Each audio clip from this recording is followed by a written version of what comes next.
इस गेम को मैं भी ज्वाइन करना चाहता हूँ। डोंट वरी, तुम्हें एक ग्रेट लवर मिल जाएगा। सैम, अच्छा नहीं लगेगा कि मैं अपना ही नाम खुद उठाऊं। कम चूज।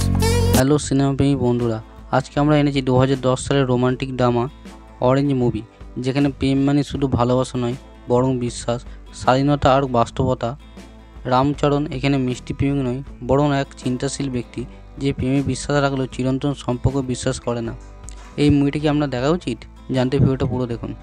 এই মুভির কাহিনীটি যদি ছোটো করে বলি, রামচরণ একজন ফটোগ্রাফার যিনি অস্ট্রেলিয়ায় থাকেন। এই মুভির কাহিনীটি যদি ছোটো করে বলি, রামচরণ একজন ফটোগ্রাফার যিনি অস্ট্রেলিয়ায় থাকেন।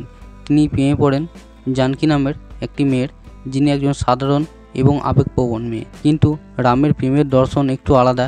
সে বিশ্বাস করেন চিরদিন সম্পর্ক বলে কিছু নেই, সম্পর্ক ভালোবাসার জায়গা না হারিয়ে সুতোপুত হওয়া উচিত। এই ভিন্ন দর্শনের জন্য শুরু হয় টানপোড়েন, সন্দেহ আর আত্ম উন্মোচনের এক সফর। কী হয় শেষ পর্যন্ত?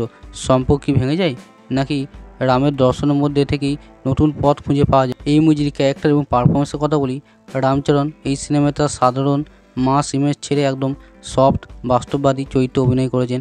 বেশ confidence, dialogue delivery, body language সব মিলিয়ে চমৎকার।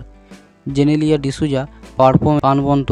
তার ক্যারেক্টার জানকী সিনেমাটিকে আবেগ এবং উষ্ণতা দেয়। সাধারণ পদ্মেশে একটি ছোট কিন্তু গুরুত্বপূর্ণ চরিত্র ছিলেন, যা গল্পে কিছুটা টুইস্ট এনেছে। এই মুভির ডাইরেকশন এবং স্ক্রিন প্লের কথা বলি, ভোমসি পাইডিপল্লি এখানে প্রেম নিয়ে এক নতুন দৃষ্টিভঙ্গি হাজির করেছেন।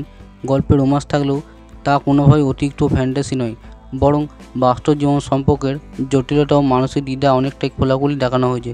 তবে চিত্রনাট্য কিছুটা জায়গায় পুনরাবৃত্তি আছে, বিশেষ করে সেকেন্ড হাফ কিছুটা ধীর গতির, কিন্তু মোটের উপর মেসেজ ক্লিয়ার। ভালোবাসা মানেই বাকি জীবন একসাথে থাকা নয়, বরং একে অপরকে স্বামীরা সম্মান করা। এই মুভির সঙ্গীত এবং টেকনিক্যাল দিকে কথা বলি, গানগুলো খুবই ভালো করেছে। সিনেমাটোগ্রাফি অন্তত সুন্দর, কালার টোন, লোকেশন সবই সিনেমাকে আরও প্রিমিয়াম করে তুলেছে। এডিটিং কিছুটা কড়াভাবে করা গেলে সিনেমাটা আরও টাইট হতো। এই মুভিটির পজিটিভের কথা বলি, নতুনভাবে প্রেমের ধারণা উপস্থাপনা করা, রামচরণ ও জেনেলিয়ার কেমিস্ট্রি, অসাধারণ মিউজিক, চমৎকার সিনেমাটোগ্রাফি, বাস্তব জীবনের মধ্যে সম্পর্ক জটিলতা দেখানো হয়েছে।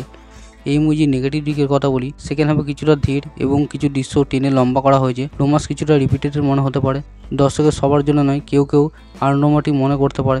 এই সিনেমা প্রেমের উপর নতুন চিন্তা জায়গায় এবং প্রশ্ন তুলে, ভালোবাসা কি সবসময় চিরন্তন হওয়া উচিত? আমার রেটিং 5-এর মধ্যে 3.5। যদি তুমিও, আমার মুভিটা ভালো লেগেছে। আপনি কি অরেঞ্জ মুভি দেখেছেন? ভিডিওটা ভালো লাগে লাইক শেয়ার সাবস্ক্রাইব করতে ভুলবেন না।